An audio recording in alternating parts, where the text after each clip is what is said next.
السلام عليكم مشاهدي قناتنا الكرام. صوت الكواكب والأقمار في نظام المجموعة الشمسية في الفضاء الخارجي، لا بد أنكم لم تسمعوه يوما ما، ولكن فقد أصبح من الممكن الاستماع لتلك الأصوات الفضائية الآن. ولكن قبل ذلك يتبادر إلى ذهنك السؤال، وهو أن الفضاء عبارة عن فراغ لا هواء فيه، فكيف سينتقل صوت الكواكب حتى نتمكن من سماعه؟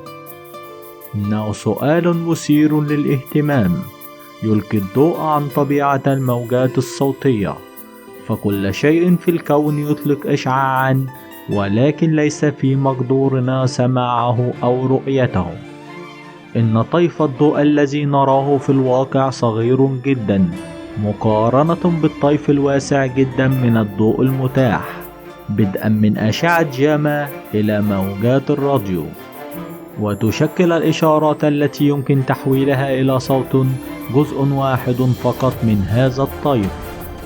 وكما نعلم أنه يمكن تحويل الطاقة من شكل إلى آخر، حيث أن أصوات الكواكب هي عبارة عن موجات راديو تنتج بسبب الحركة وتتنقل دون الحاجة لوسط ناقل، حيث يتم التقاط هذه الموجات بواسطة الأقمار الصناعية والمركبات الفضائية غير المأهولة، ثم يتم تحويلها إلى موجات صوتية يمكن سماعها. ومع ذلك فإن كل كوكب لديه صوت فريد خاص به، وكان الناتج مجموعة من الأصوات المخيفة والمرعبة التي يمكن سماعها الآن عبر هذا الفيديو. أولا، الشمس. للشمس العديد من الظواهر التي تحدث فيها كغيرها من النجوم الأخرى، وأهم ما يحدث على سطح الشمس هو الانفجارات الشمسية، حيث تتكون هذه الانفجارات نتيجة زيادة الطاقة المغناطيسية الشمسية، فتنطلق بذلك موجات من الشمس على شكل ضوء أبيض عالي التوهج، وتنطلق بسرعة تصل إلى 3 ملايين مترا في الساعة باتجاه كوكب الأرض. وعادة ما تخترق بعد هذه الطاقة الغلاف الجوي للأرض، حيث تؤثر على سير الاتصالات الأرضية والجوية، وتحدث هذه الانفجارات الشمسية بشكل متكرر كل 11 سنة، ولا ننسى صوتها الخاص بها، وهذا هو.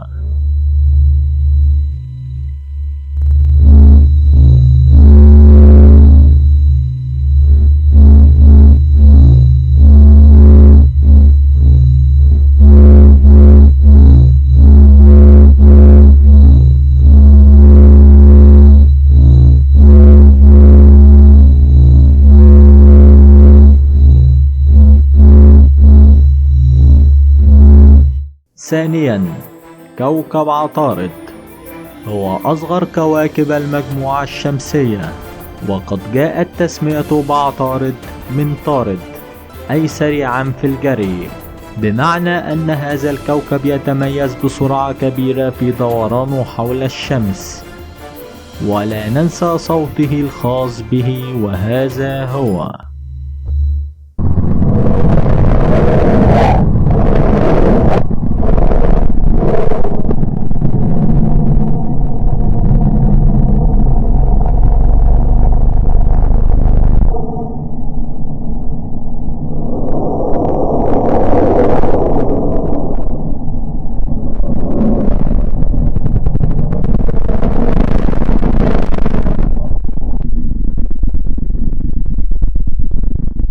ثالثا، كوكب الزهرة هو من الكواكب الترابية كالمريخ وعطارد، وهو شبيه بكوكب الأرض من حيث التركيب والحجم، وجاءت تسميته بالزهرة من البياض والحسن، ولأن سطوعه من الأرض يكون واضحا بفعل انعكاس كمية كبيرة من أشعة الشمس إليه، وبسبب كثافة غلافه الجوي العالية.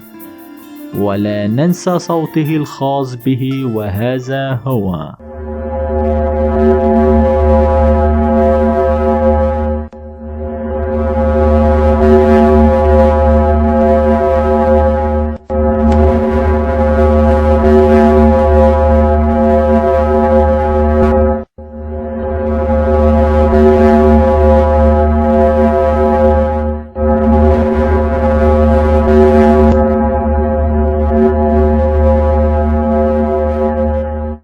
رابعا، كوكب الأرض. إنه الكوكب الذي نعيش عليه منذ ملايين السنين، ولقد جعل الله الإنسان خليفة على الأرض ليعمرها ويكون عابدا لله بها. فالأرض ثالث الكواكب بعدا عن الشمس، ويأتي قبلها كوكبي عطارد والزهرة. ولا ننسى صوته الخاص به، وهذا هو.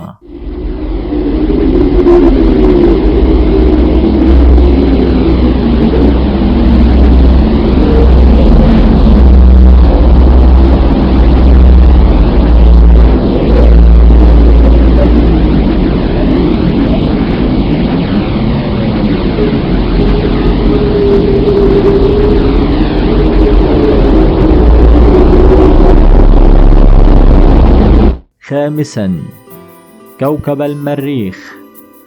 المريخ هو رابع الكواكب بعدا عن الشمس، وثاني أكبر الكواكب للمجموعة الشمسية بعد عطارد، ويشار عليه باسم الكوكب الأحمر، لأن أكسيد الحديد المنتشر فوق سطحه يظهره باللون الأحمر. ويتكون المريخ من طبقة رقيقة من الغلاف الجوي، وقمم جبلية ووديان وصحاري شبيهة بالموجودة على وجه الأرض. ولا ننسى صوته الخاص به، وهذا هو.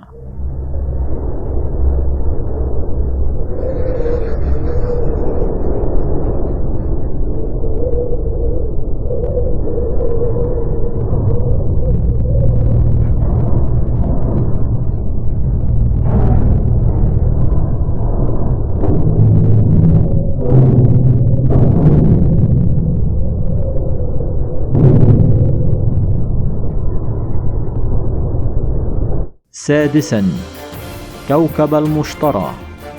يعتبر كوكب المشتري بأنه أضخم كواكب المجموعة الشمسية، وهو دائم الدوران، وارتبط بالأساطير والأديان القديمة عند مختلف الشعوب. ولا ننسى صوته الخاص به، وهذا هو.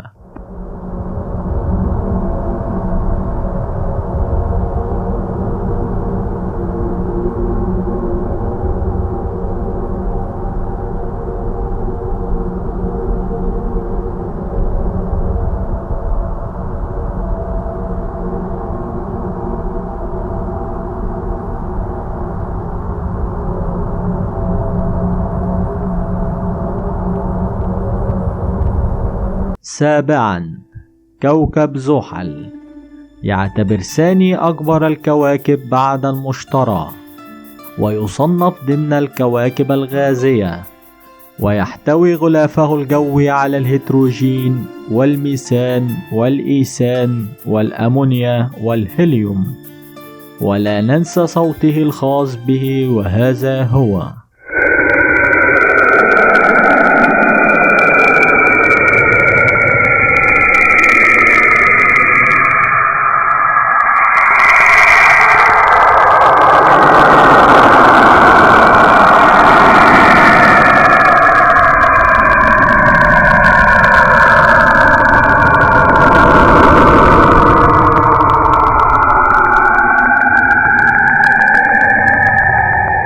ثامنا، كوكب أورانوس. هو الكوكب الأزرق، كوكب هائل الحجم يتكون من الغازات، لذلك هو كوكب غازي وليس صلب. وما زالت المعلومات حوله عن طبيعته قيد الدراسة. ولا ننسى صوته الخاص به، وهذا هو.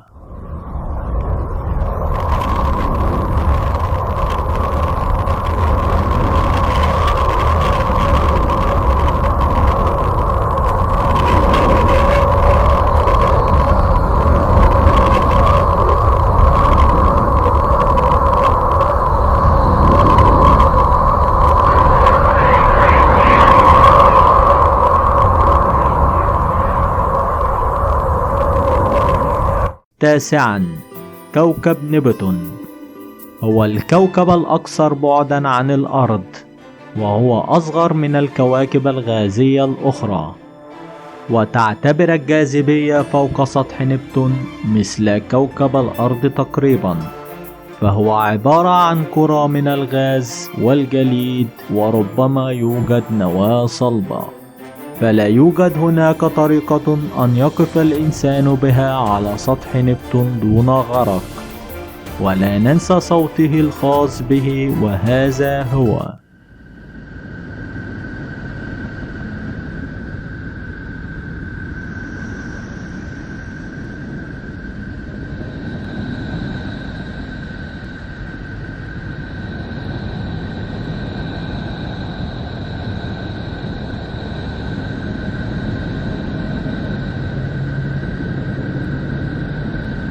عاشرا، كوكب بلوتو. هو الكوكب الأبعد عن الشمس بين كواكب المجموعة الشمسية التسعة، ولا نشاهد منه إلا نقطة لامعة كنجم بعيد. ولا ننسى صوته الخاص به، وهذا هو.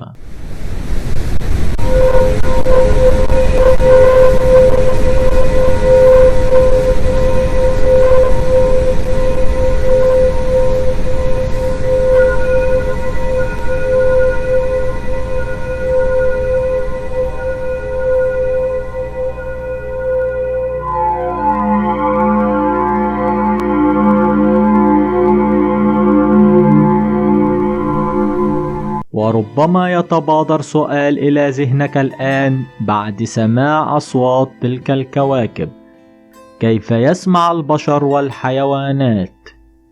يسمع البشر والحيوانات عن طريق انتقال الموجات الصوتية عبر الهواء، حتى تصل في نهاية المطاف إلى الأذن، وتحرك الأصوات طبلة الأذن بالداخل، والتي تبدأ في الاهتزاز، وتمر تلك الاهتزازات من خلال عظام صغيرة في الأذن، فتسبب اهتزاز الشعيرات الصغيرة، وتقوم الشعيرات بتحويل الاهتزازات إلى إشارات كهربائية تنتقل إلى المخ عبر الأعصاب، ثم يقوم المخ بترجمتها إلى أصوات. ولكننا لا نستطيع أن نسمع بهذه الأذن تلك الموجات الصوت المغناطيسية في الفضاء الخارجي مباشرة، وذلك لأن تنوعات الضغط تكون صغيرة عند مستوى ضغط صوت يبلغ -100 ديسيبل، ولأن سقف السمع البشري يبلغ حوالي -60 ديسيبل، يعني أنك لكي تسمع تلك الأصوات فأنت قد تحتاج في الحقيقة لطبلة أذن تقارن من حيث ضخامتها بحجم الكرة الأرضية، كما أن تلك الموجات المتناهية الانخفاض تعد منخفضة بدرجة نعجز عن سماعها. شكرا لكم مشاهدي قناتنا الكرام، وإلى اللقاء.